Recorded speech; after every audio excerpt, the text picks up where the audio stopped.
to America with me, Ivy, Doug said, for what felt like the 1000th time. He'd saved the money for Ivy's first-class ticket to the land of dreams. He'd had such great plans for them in their new life in America. He'd been offered the chance of a lifetime. A talent scout had approached him with an offer to star in the new talkies, newfangled pictures being made with sound. He'd grabbed the chance with both hands. But the hard-headed woman in his arms had refused all suggestion that she should leave her hand-to-mouth existence in the tenements of Dublin. He'd tried to give her the money he'd saved for her, but she'd insisted he'd need it more than she ever would. He'd reluctantly agreed. "I've given you me opinion," Ivy stated firmly. Who knew what Shay was going to find in this place he talked about? Hollywood, if you didn't mind, and talk and pictures. What would they think of next? It would never catch on, and Shay was going to need his wits about him to keep from starving. She had her own life to lead, and had no wish to find herself in a strange country without a penny to her name and no way of making one. She'd stick to what she knew, thank you very much. She was making a life for herself that many a woman would envy. She'd a roof over her head, food on the table, and fire in the hearth. She was wealthy in comparison to her tenement neighbours. "Smile, Ivy," Ann Marie Gannon shouted. She was completely unaware of the crowds around her. The expensive camera in her hands held all of her attention. She was determined to record this moment for Ivy. "Ann Marie, I swear to God you sleep with that bloody camera." Ivy turned in her brother's arms and smiled at her friend. Ann Marie had bought the camera as a Christmas present to herself. It seemed to Ivy the woman was determined to record every moment of daily life. It was a good job she was learning to develop the film herself, or she'd be in the poorhouse. The woman might be loaded, but she hadn't a lick of sense about saving the pennies.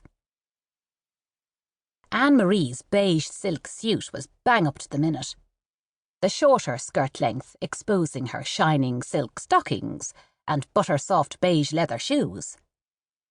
The hat she wore was a song to the milliner's art and framed her pretty face. She'd covered the expensive garment with the long black woolen coat that Ivy's tailor friend and neighbour, Mr. Solomon, had made for her. The coat was covered in special pockets Ann Marie had designed for her equipment. "It's a shame Mr. Smith has gone ahead," Ann Marie said, referring to Doug's friend, John Joe Smith.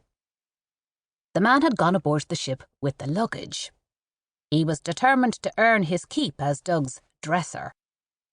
"I'd have liked a few more photographs of him." She was frustrated at the time it took her to set up the shots, but she'd get quicker. She was determined to capture the world around her on film.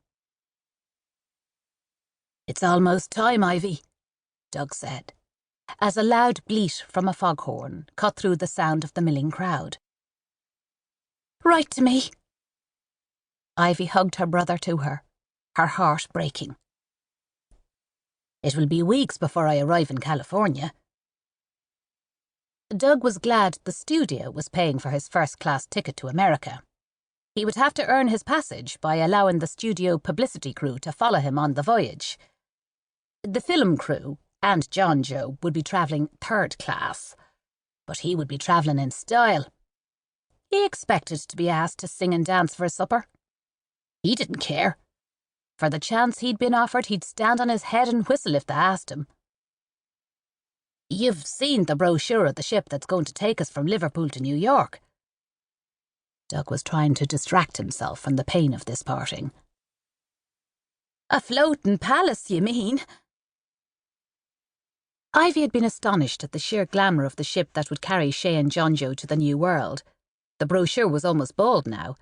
It had been passed from hand to hand in the lane and was the talk of the place still. "You better get going then, Shay." Ivy could hardly speak past the lump in her throat. "I want to hear from you regularly. You remember that." She hugged him tightly, her body shaking in his arms. I'll write, I